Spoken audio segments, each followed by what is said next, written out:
నమస్తే అండి. నా పేరు డాక్టర్ పి కిరణ్ కుమార్. నేను కిమ్స్ హాస్పిటల్ కర్నూలులో కన్సల్టెంట్ లాగా పనిచేస్తున్నాను. Joint replacements, arthroscopy, trauma and ఇలిజర్ అన్ని సర్జరీస్ చేయగలుగుతాను. ఈరోజు టాపిక్ వచ్చేసి arthritis, its prevention and management topic గురించి చెప్తాను.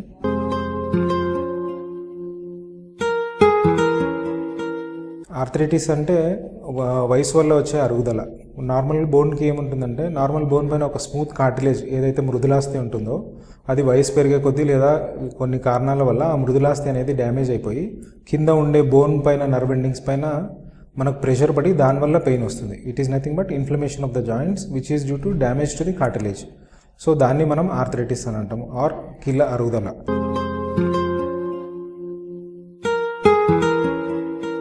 రిస్క్లో ఎవరు ఉంటారు అని అంటే, మనకు ఎక్కువసేపు నిలబడి లేదంటే ఎక్కువ వాకింగ్ చేసేవాళ్ళు, ఎక్కువ మెట్లెక్కి దిగడం చేసినప్పుడు, లేదంటే బరువు ఎక్కువ ఉన్నప్పుడు. సెకండరీ కాజెస్ వచ్చేసి మనకు వాతం జబ్బు ఉండే వాళ్ళలో కూడా రిస్క్ ఎక్కువ ఉండే ఛాన్సెస్ ఎక్కువ ఉంటుంది. లేదంటే ఇంతకుముందు కీలు భాగంకి ఏదైనా డ్యామేజ్ తగిలి ఉన్న వాళ్ళకు కూడా రిస్క్ కొంచెం ఎక్కువగా ఉంటుంది.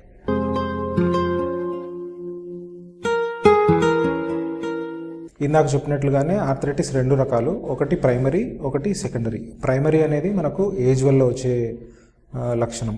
అంటే వయసు పెరిగే కొద్దీ వేర్ అండ్ టేర్, మనకు హెయిర్ ఎట్లయితే వైట్గా అవుతుందో సేమ్ విధంగా జాయింట్లో కూడా అరుగుదల అనేది స్టార్ట్ అవుతూ వస్తుంది. ఏజ్ పెరిగే కొద్దీ అది కంటిన్యూ అవుతుంది కాబట్టి దాన్ని మనం ఏం చేయలేం. That is a primary osteo arthritis. Secondary arthritis ఎప్పుడు వస్తుంది అని అంటే, ఏదన్నా ఆ లోపల ఉండే జాయింట్ కండిషన్స్ డ్యామేజ్ అయినప్పుడు, లైక్ ఏదైనా దెబ్బ తగిలింది, కీలు భాగం ఏమైనా ఫ్రాక్చర్ ఉండింది, ఎస్పెషల్లీ జాయింట్ చుట్టూ ఉండే ఫ్రాక్చర్స్లో మనకు ఆర్థరైటిస్ వచ్చే ఛాన్సెస్ కొంచెం ఎక్కువ ఉంటాయి. సెకండ్ వచ్చేసి ఇన్ఫెక్షన్ చిన్నప్పుడు ఎప్పుడన్నా కొంతమందికి సెప్టిక్ ఆర్థరైటిస్ లాగా ఉండి ఏదైనా సర్జరీ చేశారు, ఆ సెప్టిక్ వల్ల అర్లీగా ఆర్థరైటిస్ వచ్చే ఛాన్స్ ఉంటుంది. సెకండ్, ట్యూబర్కులోసిస్ ఏదన్నా ఉంది ఇంతకుముందు అని అంటే దానివల్ల కూడా ఆర్థరైటిస్ వచ్చే ఛాన్సెస్ ఎక్కువ ఉన్నాయి.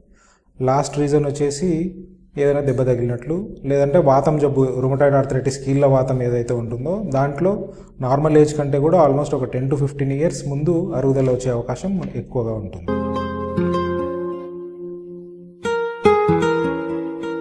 అరుగుదల అనేది ఎనీ కీల్లో రావచ్చు. హిప్ జాయింట్లో రావచ్చు, నీ జాయింట్ రావచ్చు, లేదంటే మోచేయిలో రావచ్చు, భుజంలో కూడా రావచ్చు. కానీ ఎక్కువ భాగం వచ్చేది అందరికీ మోకాలు భాగంలో వస్తుంది. ఆ మోకాల్లో వచ్చేది కూడా ఎక్కువగా ఏజ్ రిలేటెడ్గా, అంటే వయసుతో వచ్చే లక్షణాల వల్ల వచ్చే ఆర్థరైటిస్, ప్రైమరీ ఆర్థరైటిసే ఎక్కువగా ఉంటుంది.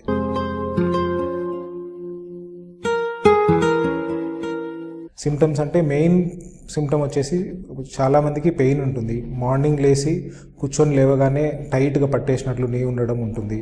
కూర్చొని లేవడానికి కొంచెం టైం పట్టడం, లేదనంటే కూర్చొని లేచిన తర్వాత ఒక 10 minutes పోవడానికి వాళ్ళకి ఆ పెయిన్ వల్ల ఎక్కువ బ్యాలెన్స్ లేకుండా నడవడం, కొంచెం అటు ఇటు వాబుల్ కావడం, ఇది అడ్వాన్స్ స్టేజెస్లో ఉంటుంది.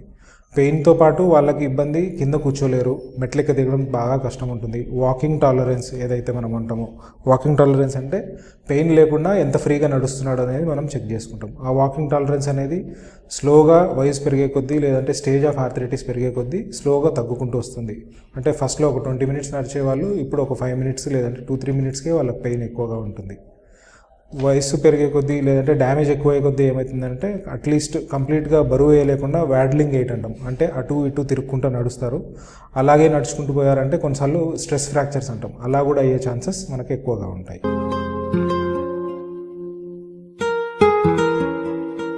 మనకు ఆర్థరైటిస్ అని మనకు ఎప్పుడు డౌట్ వస్తుంది అని అంటే, కీలు భాగంలో పెయిన్ ఉంటుంది, లేదంటే మడిచేటప్పుడు ఏదైనా శబ్దం వస్తుంది అని చెప్తారు.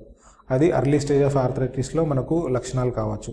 సో యాజ్ సూన్ యాజ్ మీకు ఏదైనా అట్లా డౌట్ ఉంది అని అంటే ఇమీడియట్గా ఒక ఆర్థోపెడిక్ కన్సల్టెంట్ని మీరు కన్సల్ట్ కావచ్చు.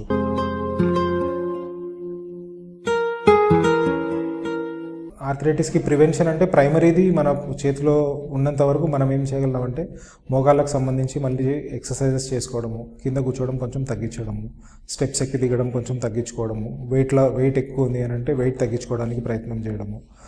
నీ exercises like static cycling is the best exercise for arthritis. అది చేసుకుంటే మనకు కొంచెం ఈ డీజనరేషన్ ప్రాసెస్ అనేది స్లో అవుతుంది.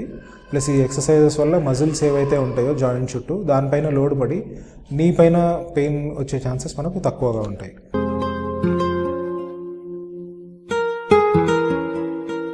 ఆర్థరైటిస్ మనం డయాగ్నోస్ చేయాలి అని అంటే, ఒకటి ఎక్స్రేస్ తీసుకుంటాం, ఫస్ట్ బేసిక్ ఇన్వెస్టిగేషన్. ఆ ఎక్స్రేస్ చూసినప్పుడు మనకు జాయింట్లో లక్షణాలు కొన్ని కనిపిస్తాయి. లైక్ జాయింట్లో ఉండే స్పేస్ ఏదైతే ఉంటుందో అది స్లోగా తగ్గుకుంటూ వస్తుంది. ఆ జాయింట్ స్పేస్ తగ్గడం ఒకటి, తర్వాత కొంచెం వంకర్లాగా కనిపించడము, ఇవన్నీ మనకు ఎక్స్రేలో కనిపిస్తాయి. కొన్నిసార్లు ఏమవుతుందంటే సెకండరీ ఆర్థరైటిస్ ఏదైతే ఉంటుందో, ఏదైనా ట్రామా వల్ల కానీ లేదంటే వాతం జబ్బు అట్లా ఉంది అని ఇన్ఫెక్షన్ ఉన్నా కానీ దానికి సంబంధించి కొన్ని రక్త పరీక్షలు అవసరం పడవచ్చు.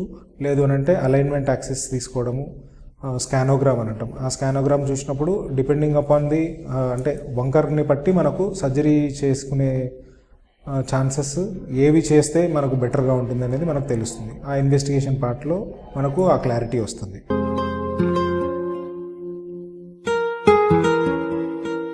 ఆర్థరైటిస్ పెయిన్ ఎక్కువ ఉన్నప్పుడు యూజువల్గా ఫస్ట్ మనం ఐస్ ప్యాకింగ్స్ ఒకటి చెప్తాము. మెడికేషన్తో తగ్గే విధాలు plain paracetamol is the best pain medication which is available. లేదనంటే ఓపియాయిడ్స్ లైక్ అల్ట్రాసెట్ ఇవి టాబ్లెట్స్ తీసుకుంటే సరిపోతుంది. దాంతోపాటు మోస్ట్లీ మోకాలు అరుగుదల ఉండే వాళ్ళకి మోకాలు వెనక ఉండే భాగం కండరం పట్టేస్తుంది. ఆ కండరం పట్టేసేదానికి ఫిజియోథెరపీ ఒకటి, తర్వాత దాంతోపాటు కాళ్ళకు సంబంధించి కొన్ని ఎక్సర్సైజెస్ చేసుకోవడము, మజిల్ రిలాక్సెంట్ పెట్టుకున్నప్పుడు మనకు బెటర్గా రిలీఫ్ ఉంటుంది pain.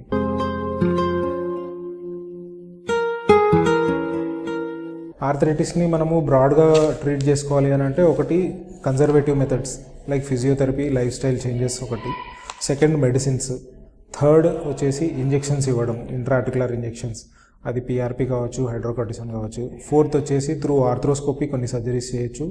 Last resort is joint replacement. First వచ్చినట్లు ఏదైతే ఉందో లైఫ్ స్టైల్ మాడిఫికేషన్స్ ఏమి అంటే ఒకటి మనం వెయిట్ తగ్గడానికి కొంచెం ట్రై చేయడం, తర్వాత మోకాళ్ళకు సంబంధించి కొన్ని ఎక్సర్సైజులు లైక్ ప్లెయిన్ సాఫ్ట్ అర్త్ పైన నడవడం, ఎక్కువ దూరం నడచకుండా as per pain tolerance, pain ఉన్నంత వరకు మనం వాకింగ్ చేసుకోవాలి, తర్వాత మళ్ళీ రెస్ట్ తీసుకోవడం. తర్వాత ఇంతకుముందు చెప్పినట్లుగానే స్టాటిక్ సైక్లింగ్ అంటే జిమ్లో ఉంటుంది కదా సైకిల్, అలాంటి సైకిల్ తొక్కడం వల్ల క్వాడ్రిసెప్స్ అండ్ హ్యామ్స్ట్రింగ్స్ ఏవైతే ఉంటాయో మజిల్స్ దానికి మంచి స్ట్రెంత్ వచ్చి మనకు పెయిన్ తగ్గే అవకాశాలు ఎక్కువ ఉంటాయి. దీంతోపాటు కొంతమందికి డిఫార్మిటీ ఉన్నప్పుడు మనం మీడియల్ ఆఫ్లోడింగ్ నీ బ్రేసెస్ లేదంటే ఆఫ్లోడింగ్ షూస్ ఇస్తాం, దానివల్ల కూడా మనకు పెయిన్ తగ్గచ్చు. ఇవన్నీ మనకి కన్జర్వేటివ్ అంటే వితౌట్ మందులు ఏం వాడకుండా పెయిన్ తగ్గే మార్గాలు ఇవన్నీ.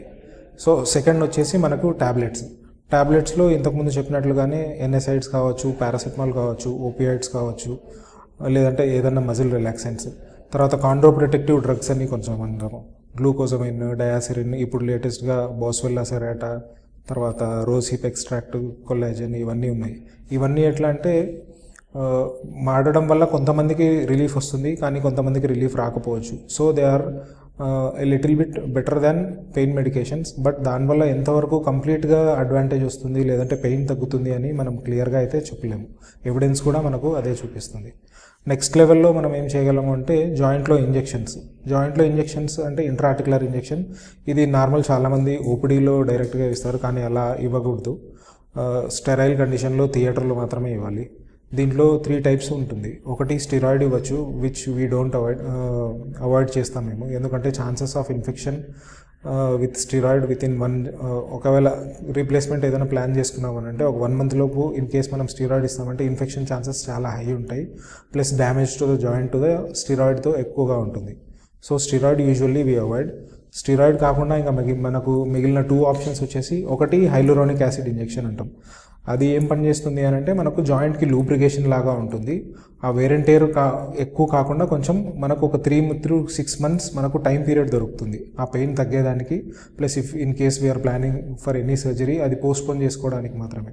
కంప్లీట్గా హీల్ అవుతుంది అయితే దీంతో ఛాన్సెస్ లేవు. నెక్స్ట్ స్టేజ్ వచ్చేసి పిఆర్పి ఇంజెక్షన్స్ అంటాము. PRP is nothing but platelet rich plasma. దీంట్లో ఏమంటే మన పేషెంట్ ఓన్ బ్లడ్ నుంచి ఒక 40 ml దాకా బ్లడ్ తీస్తాము. ఆ బ్లడ్ని ప్రాసెస్ చేసి ఓన్లీ ప్లేట్లెట్ రిచ్ ఉండే ప్లాస్మా మాత్రం ఐసోలేట్ చేస్తాం. ఆ ఐసోలేట్ చేసిన ప్లాస్మాని మనం ఈ జాయింట్ లోపల ఇంజెక్షన్ చేస్తాం. ఇది కంప్లీట్ స్టెరైల్ ప్రొసీజర్లోనే చేయాలి. దీనివల్ల అడ్వాంటేజెస్ బాగున్నాయి. లేటెస్ట్ ఎవిడెన్స్ కూడా సపోర్ట్ చేస్తుంది that PRP is very nice. And వీటితో హైలోనిక్ యాసిడ్ కంటే కూడా మనకు పిఆర్పితో రెస్పాన్స్ బాగుంటుంది, ప్లస్ హీలింగ్ కూడా బాగుంటుంది. But it is also a resort that it can only postpone the joint surgery and it cannot completely heal the arthritis. ఇవన్నీ injections. Next స్టేజ్లో ఆర్థ్రోస్కోపీలో మనం ఆర్థరైటిస్ ట్రీట్ చేయొచ్చు. ఆర్థ్రోస్కోపీలో ఏమేమి అంటే, ఒక స్పెసిఫిక్ రీజియన్లో మనకు కార్టిలేజ్ డిఫెక్ట్ ఉంది, అది మనకు ఎంఆర్ఐ తీసుకున్నప్పుడు మాత్రమే తెలుస్తుంది.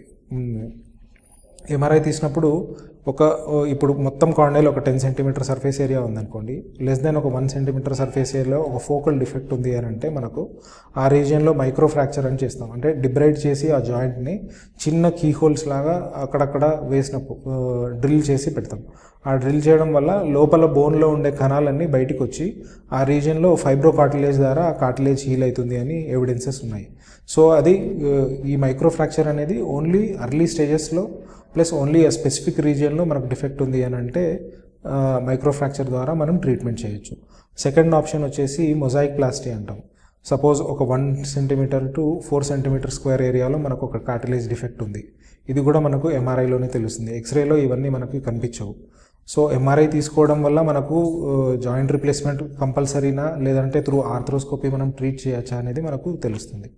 ఆర్థ్రోస్కోపీలో మొజాయిక్ ప్లాస్టీ అనేది ఎట్లా అంటే 4 సెంటీమీటర్ సర్ఫేస్ ఏరియాలో ఉన్నప్పుడు non weight bearing portion of the femur cartilage నుంచి మనము గ్రాఫ్ట్ తీసుకుంటాము. ఆ గ్రాఫ్ట్ని తీసుకొని ఎక్కడైతే డిఫెక్ట్ ఉందో ఆ డిఫెక్ట్లో బర్రీ చేస్తాం. దీంతో కూడా రిజల్ట్స్ బాగున్నాయి. దీంతో ఆల్మోస్ట్ అంటే జాయింట్ రిప్లేస్మెంట్ ఒక 5 to 6 years దాకా మనకు పోస్ట్పోన్ చేయొచ్చు. ప్రొవైడెడ్ దట్ ఇది ఎప్పుడు చేస్తాము అని అంటే ఓన్లీ ఒక స్పెసిఫిక్ ఏరియాలో మనకు కార్టిలేజ్ డిఫెక్ట్ ఉంటే అప్పుడు మాత్రమే ఇది పనిచేస్తుంది.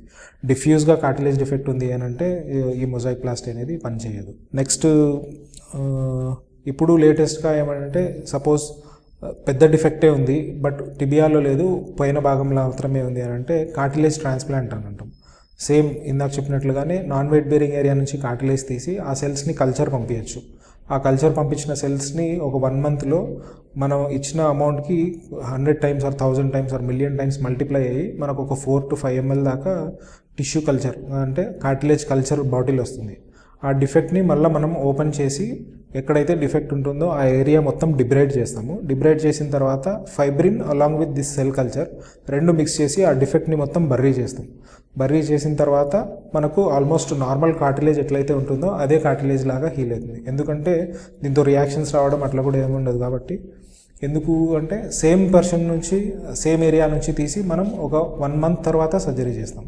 దీంతో మెయిన్ ప్రాబ్లం ఏమంటే ఒకటి ఫస్ట్ స్టేజ్లో, సెకండ్ స్టేజ్లో, 2 stagesలో చేసుకోవాల్సి వస్తుంది.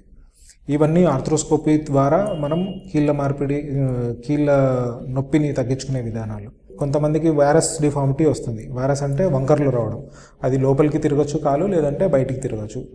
ఈ రెండింటికి ఇప్పుడు వయసు తక్కువగా ఉంది, 45 సంవత్సరాల నుంచి 50 సంవత్సరాల లోపే ఉన్నాడు, అరుగుదల వచ్చేసింది, కాలు వంకర కూడా కనిపిస్తుంది అని అంటే వెంటనే కీళ్ళ మార్పిడి చేసుకోవాల్సిన పని లేదు. దానికంటే ముందు మనం హైటిబియల్ ఆస్టియోటమీ అని అంటాము. హైటిబియల్ ఆస్టియోటమీ అంటే కీళ్ళు కింద భాగం ఒక 5 centimeters కింద భాగంలో మనము ఆస్టియోటమీ చేసి ఏదైతే వంకర ఉందో కాళ్ళు దాన్ని కరెక్ట్గా అలైన్మెంట్లోకి తీసుకొని వచ్చి ఆపరేషన్ చేయడం. అది ఎయిదర్ ప్లేట్ ద్వారా చేయొచ్చు మనము, లేదంటే ఒక ఫిక్సేటర్ ద్వారా చేయొచ్చు. ఈ అలైన్మెంట్ వల్ల కూడా మనకు సర్జరీ అనేది పోస్ట్పోన్ అవుతుంది. ఆల్మోస్ట్ 9 to 10 years వరకు హెచ్టిఓ చేసిన తర్వాత కంఫర్టబుల్గా ఉన్న వాళ్ళు ఉన్నారు, జాయింట్ రిప్లేస్మెంట్ పోస్ట్పోన్ చేసుకున్న వాళ్ళు ఉన్నారు. దాని తర్వాత ఆప్షన్ వచ్చేసి మనకు జాయింట్ రిప్లేస్మెంట్. ఇది లాస్ట్ రిసార్ట్. ఇది ఎప్పుడు అంటే మనకు పెయిన్ టాలరెన్స్ అస్సలు లేదు, ఒక 5 minutes కూడా నడచలేకపోతున్నాము, కూర్చున్నా నిల్చున్నా పెయిన్ ఉంది, డైలీ పెయిన్ తగ్గడం కోసం మెడికేషన్ ఏదైనా తీసుకోవాల్సి వస్తుంది, కంప్లీట్ కాలు వంకర్లు అయిపోయి అస్సలు నడచలేకున్నాం అన్నప్పుడు the only resort left out is joint replacement. అది జాయింట్ రిప్లేస్మెంట్లో కూడా 2 types ఉంటుంది. ఒకటి కంప్లీట్ జాయింట్ రిప్లేస్మెంట్, లేదంటే యూనికాండెలార్. యూనికాండెలార్ రిప్లేస్మెంట్ అంటే ఓన్లీ అరుగుదల. యూజువల్లీ అరుగుదల వచ్చినప్పుడు 2 compartments ఉంటాయి మనకు. అంటే లోపల వైపు భాగము, బయట వైపు భాగం. లోపల వైపు భాగంలో మాత్రమే కీలు అరుగుదల ఉన్నప్పుడు యూనికాండెలార్ రిప్లేస్మెంట్ ఒక ఆప్షన్. లేదు 2 compartments మనకు డ్యామేజ్ అయినాయి, కంప్లీట్గా అరుగుదల ఉంది, వంకర ఉంది అని అంటే only option left out is total knee replacement.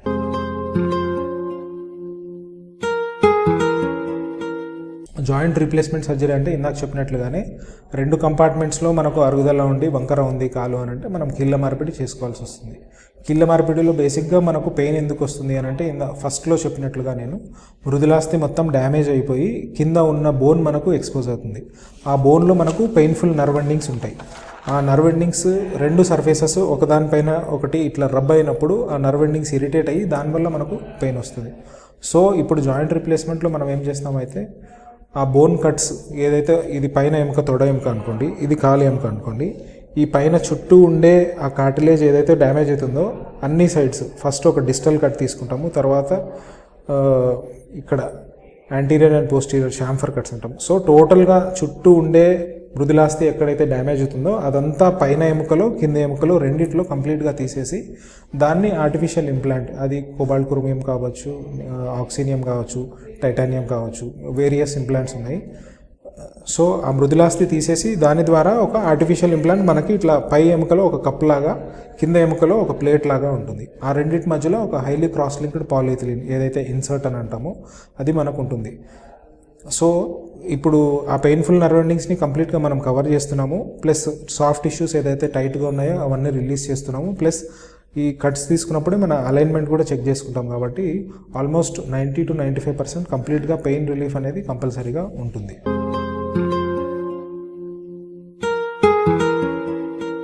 Complications of joint replacement usually ఏముంటుంది, చాలా తక్కువ. ఎందుకంటే ఆర్థోపెడిక్ లిటరేచర్లో చూసుకుంటే this is one of the most successful surgery in orthopaedics.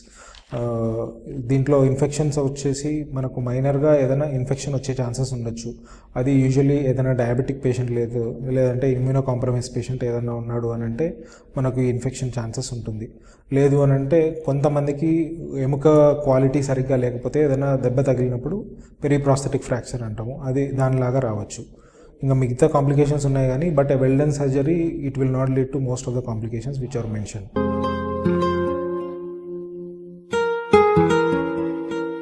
Surgery జరిగిన తర్వాత ఫస్ట్ రోజు మనకు సివియర్గా పెయిన్ ఉంటుంది. అది ఎపిడ్యూరల్ అండ్ పెయిన్ మెడికేషన్ ద్వారా మనం కంట్రోల్ చేసుకోవచ్చు. కొంచెం లెగ్ ఎడిమా ఉంటుంది. ఆ లెగ్ ఎడిమా వల్ల మనకు బ్లడ్ సర్క్యులేషన్ పూలప్ అయ్యే ఛాన్సెస్ ఉంటాయి కాబట్టి దానికి కొంచెం ఫుట్ మూమెంట్స్ లాగా చేసుకోవడము అవి చేసుకోవచ్చు. సో దాని తర్వాత ఒక నెక్స్ట్ డే నుంచి మీకు పెయిన్ అనేది కంప్లీట్గా తగ్గిపోతుంది. దాని తర్వాత you can slowly walk about. First ఇనీషియల్గా ఒక 1 day వాకర్తో నడిపిస్తాము. వాకర్తో నడిపించిన తర్వాత స్లోగా మనము if you're comfortable and your pain tolerance is nice and you're walking good enough, స్లోగా వాకర్ నుంచి మనము స్టిక్ లేదంటే ఎయిడ్ ఏదైనా తీసుకొని వితౌట్ వాకర్ నడవచ్చు. కొన్ని రోజుల తర్వాత ఆ వాకర్ కూడా తీసేసి కంప్లీట్గా నార్మల్గా నడవచ్చు. ఇందాక చెప్పినట్లుగానే ఫస్ట్ డే మనకు పెయిన్ ఉంటుంది కాబట్టి యూజువల్లీ నడిపించాము. ఎపిడ్యూరల్ పైన ఉన్నాడు పేషెంట్, కంప్లీట్ కంట్రోల్ ఉంది అని అంటే ఇమీడియట్గా day of surgery in case early morning ఏదైనా సర్జరీ చేస్తాం మనం అంటే ఈవినింగే మనం కంప్లీట్గా నడిపించచ్చు పేషెంట్ని. లేదంటే సెకండ్ డే మనం నడిపిస్తాము. మా ఫిజియోథెరపీ ప్రోటోకాల్ ప్రకారం ఇనీషియల్గా యాంకిల్ టో మూమెంట్స్, తర్వాత బెడ్లోనే ఉన్నప్పుడు నీ రేంజ్ ఆఫ్ మోషన్ తీసుకుంటాము. తర్వాత నెక్స్ట్ డే ఇమీడియట్గా కంప్లీట్ ఫుల్ వెయిట్ బేరింగ్ అంటే కాలుపైన మొత్తం బరువేసి నడిపించవచ్చు మనం పేషెంట్ని. పేషెంట్ కంఫర్టబుల్గా ఉన్నాడు అని అంటే వాకర్ ఇవన్నీ కూడా స్లోగా విన్ ఆఫ్ చేసేయచ్చు. As per her pain tolerance or as her his pain tolerance కంప్లీట్గా ఒక 5 minutes కానీ 10 minutes కానీ కంప్లీట్ నడవచ్చు. స్టెప్స్ ఎక్కి దిగడం అనేది యూజువల్లీ ఒక 2 to 3 weeks మనం పోస్ట్పోన్ చేస్తాము. కింద కూర్చోవడం యూజువల్లీ అవాయిడ్ చేస్తాము. అంటే కూర్చోకూడదు అని కాదు, కూర్చోవచ్చు, బట్ ఏమంటే కాంప్లికేషన్ దాంతో రెగ్యులర్గా కింద కూర్చోవడం పైన కూర్చోవడం వల్ల మనకు కీళ్ళ భాగంలో వేర్ అండ్ టేర్ అనేది కొంచెం ఎక్కువ అవుతుంది. So implant life span, polyethylene ఏదైతే ఇన్సర్ట్ మనం పెడతామో దాని లైఫ్ స్పాన్ కొంచెం మనకు స్లోగా తగ్గుతుంది కాబట్టి we usually avoid patients to sit them down. And sporting activities అలాంటివి మనం చేయనీకి రాదు, అది ఒక ఇంపార్టెంట్ థింగ్.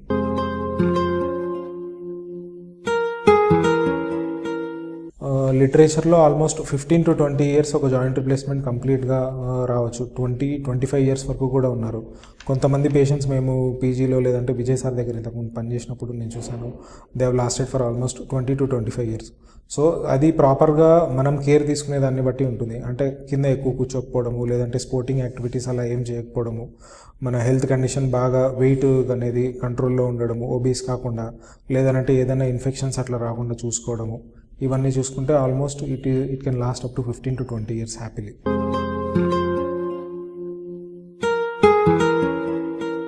జాయింట్ రిప్లేస్మెంట్లో లేటెస్ట్ టెక్నాలజీస్ వచ్చేసి ఇందాక మీకు చెప్పినట్లుగా ఓన్లీ ఒక కంపార్ట్మెంట్లో మాత్రమే ఆర్థరైటిస్ ఉంది అని అంటే unicondylar knee replacement is one of the latest surgery which is being done.